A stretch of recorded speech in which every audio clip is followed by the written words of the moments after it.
కీసర రామలింగేశ్వర స్వామిని దర్శించుకున్న మల్కాజ్గిరి పార్లమెంట్ అభ్యర్థి సునీత మహేందర్ రెడ్డి. మేడ్చల్ జిల్లా కీసర మండలంలోని కాంగ్రెస్ పార్టీ మేడ్చల్ మల్కాజ్గిరి పార్లమెంట్ సభ్యురాలు సునీత మహేందర్ రెడ్డి కీసరగుట్టలోని రామలింగేశ్వర స్వామిని దర్శించుకుని కీసర మండలంలో సర్వసభ్య సమావేశాన్ని ప్రారంభించారు. ఈ సందర్భంగా కీసర రాంపల్లి ఇన్ఛార్జ్ బాధ్యతలు నిర్వహిస్తూ కాంగ్రెస్ పార్టీ సీనియర్ నాయకుడు రాపోలు రాములు, కాంగ్రెస్ పార్టీ నాయకురాలు సునీత మహేందర్ రెడ్డికి కాంగ్రెస్ పార్టీని గెలిపించుకొని ఎలా ముందుకు వెళ్లాలో కార్యకర్తలకు పిలుపునిచ్చారు. అందరూ కలిసికట్టుగా పనిచేసి కాంగ్రెస్ పార్టీ అభ్యర్థి సునీత మహేందర్ రెడ్డిని భారీ మెజార్టీతో గెలిపించాలని కార్యకర్తలకు విజ్ఞప్తి చేశారు.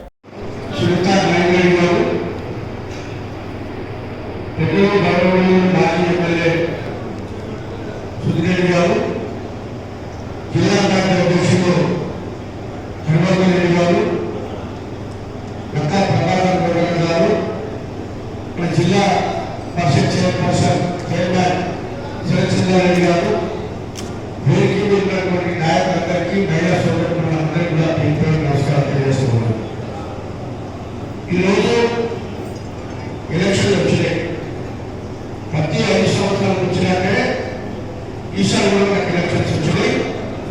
గతంలో ఇదే పార్లమెంట్ ఎన్నికల్లో అత్యధిక స్థానాలు సాధించినటువంటి టీఆర్ఎస్ పార్టీ ఉన్నప్పటికీ కూడా మల్కాజ్గిరి నుంచి ఇప్పుడు ముఖ్యమంత్రిగా ఉన్నటువంటి రేవంత్ రెడ్డి గారిని గెలిపించుకోవడం జరిగింది. ఇప్పుడు మన ప్రభుత్వం లేదు, అయినప్పటికీ కూడా ఈ స్థానాలు మనము నిలబెట్టుకోగలిగినాం.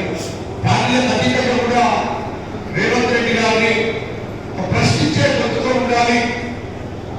ప్రశ్నించే గొంతుగా లేకపోతే అసెంబ్లీలో చట్టాలు పట్టు నడుస్తుంది. కాబట్టి ప్రశ్నించే గొంతుగా ఎవరైతే ఉండాలంటే అది రేవంత్ రెడ్డి గారు అని చెప్పి గమనించుకొని ప్రజలు ఆలోచించుకొని ఆయన గురించి మనము గెలిపించడం జరిగింది.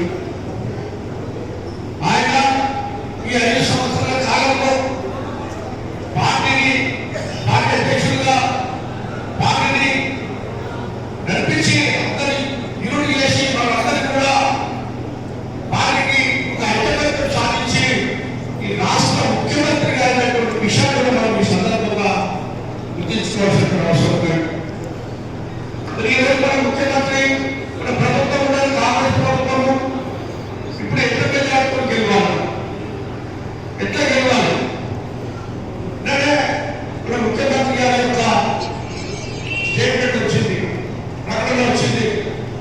ఇది కేవలం పార్లమెంట్ ఎన్నికలు కాదు, రేపు వచ్చే గ్రామ పంచాయతీ ఎన్నికలు, జిల్లా పరిషత్ ఎన్నికలు, జెడ్పీటీసీలు, సర్పంచులు, మున్సిపల్ కౌన్సిల్, చైర్మన్ ఎన్నికలు కూడా మనం ఏ విధంగా అంటే మీరు రేపుగా ఇక్కడ మనకు అభ్యర్థిని గెలిపించుకున్నట్టయితే రేపు మీకు సునాయాసం అవుతుంది. రేపు పొద్దుగా మీకు ఈజీ అవుతుంది. ఇప్పుడు మనకు అఫీషియల్ గా పార్టీ ఉన్నప్పుడు కూడా మన ఎమ్మెల్యే దేశం ఉంటే వాళ్ళకి అదే ఒక ధైర్యంగా ఉంటే మన పంపిణీ. ఇప్పుడు ఎమ్మెల్యేనేమో ఇతర పార్టీ కనీసం మనం ఎప్పుడు కూడా గెలిపించుకోలేకపోతే మనం ఎక్కడిని అనుకుని అని చెప్పి కూడా మనం ఆలోచించుకోవాలి. కాబట్టి ఈరోజు సునీత మహేందర్ రెడ్డి గారి గెలుపు చరిత్రాత్మకమైనటువంటి అవసరం, చరిత్రాత్మకమైనటువంటి అవసరం మన అవసరం. కాబట్టి మనందరం కూడా ఆలోచించుకోవాలి. రేపు కూడా మనమందరం కూడా కష్టపడాల్సినటువంటి అవసరం ఉంది. మనం కనుక ఎలక్షన్లలో నిలవంటే రాత్రి పాలు ఎంత కష్టపడతామో, ఎంత హార్డ్ వర్క్ చేస్తున్నామో, ఎంత నిర్ణయం కాపులు కలుపుతామో మనం అందరూ కూడా అదే ప్రిషియస్గా అదే తీసుకొని అదే అవకాశాలు తీసుకొని అదే విధంగా మనము మనం అభ్యర్థిని గెలిపించుకోవాల్సినటువంటి అవసరం ఉంది. ఎందుకంటే రేపు ఎంపీగా గెలిస్తే మీకందరూ కూడా మరి ఈజీగా మీకందరూ కూడా అవకాశాలు వస్తాయి. సర్పంచ్, ఎంపీటీసీలు, చైర్మన్లు, వార్డులు అనేక రకాలుగా పదవులు మన కోసం మనం పనిచేసుకోవాల్సిన అవసరం ఉన్నది. ఇదేదో సునీతా మహేందర్ గారి ఎన్నికలు లోక్సభ ఎన్నికలు అంతగా లేదు. ఇలా రాష్ట్రం నుంచి 14-15 మంది ఎంపీలను గెలిపించి కేంద్రంలో రాహుల్ గాంధీ ప్రధానమంత్రి చేయడానికి ఇది ఒక ఎన్నికలు.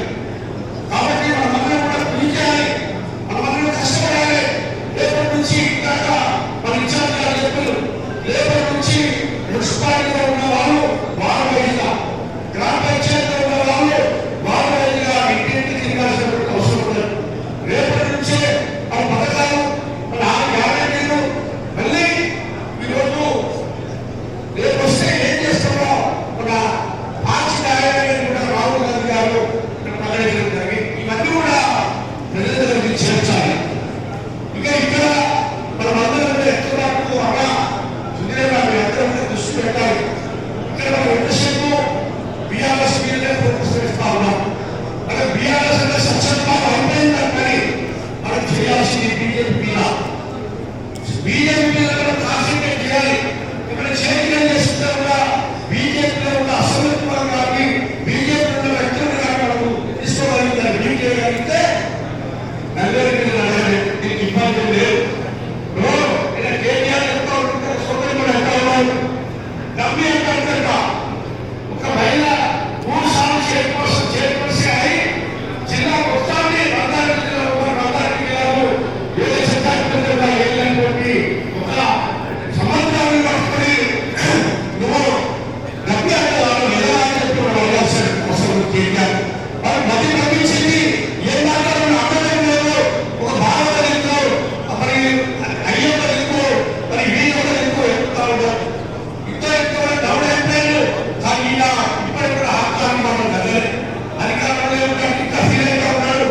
ఈ మార్గం వచ్చిన ఖచ్చితంగా మనం భావనలో ఉండకపోతే మనకు ఈ నియోజకవర్గంలో భావన ఉండదనే విషయాన్ని కూడా రేపు ముఖ్యమంత్రి గారి మన గౌరవం ఉండదనే విషయాన్ని కూడా మనం ఈ సందర్భంగా గుర్తుపెట్టుకోవాలి.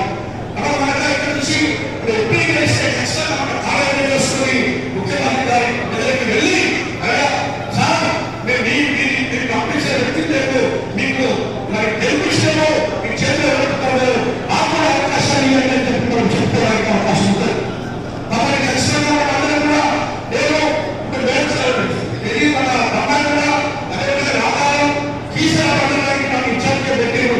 ఖచ్చితంగా నేను ఎప్పటి నుంచో ఖచ్చితంగా ప్రతి రోజు ఉదయం మీతో పాటు ఏంటంటే మాట్లాడుతున్నానని నేను కూడా సిద్ధంగా ఉంటుందని చెప్పి సందర్భంగా తెలియజేస్తూ ఖచ్చితంగా మమ్మల్ని రావడానికి చేయించేది కూడా అందరూ కూడా విజయం సాధించామని చెప్పి ఈ సందర్భంగా తెలియజేస్తూ చెల్లిస్తున్నాము. పనేసియా మెరిడియన్ హాస్పిటల్స్ ప్రతి సామాన్యుడికి అందుబాటులో అంతర్జాతీయ వైద్య ప్రమాణాలతో వైద్యం, 24 గంటల అంబులెన్స్ సర్వీసుతో పాటు అత్యవసర సేవలతో ఏర్పాటైన చికిత్సా విభాగం. మా దగ్గర గుండె సంబంధిత, మూత్రపిండ, కాలేయ, కంటి జబ్బులకు, మోకాళ్ల శస్త్రచికిత్సతో పాటు కోవిడ్-19, బ్లాక్ ఫంగస్ వంటి వైరస్లకు, అన్ని రకాల ఆరోగ్య సమస్యలకు నమ్మకమైన అత్యాధునిక వైద్య చికిత్సను అందిస్తున్న హాస్పిటల్ పనేసియా మెరిడియన్ హాస్పిటల్స్. మీ ఆరోగ్య సమస్య ఏదైనా ఇప్పుడు పరిష్కారం సాధ్యం. సంపూర్ణ ఆరోగ్యం కోసం సంప్రదించండి Panacea Meridian hospitals. Opposite Beeramguda Kaman, RC Puram, Sangareddy district. Pin code 502032. సంప్రదించాల్సిన ఫోన్ నెంబర్ 0845524177 మరియు 7893757770.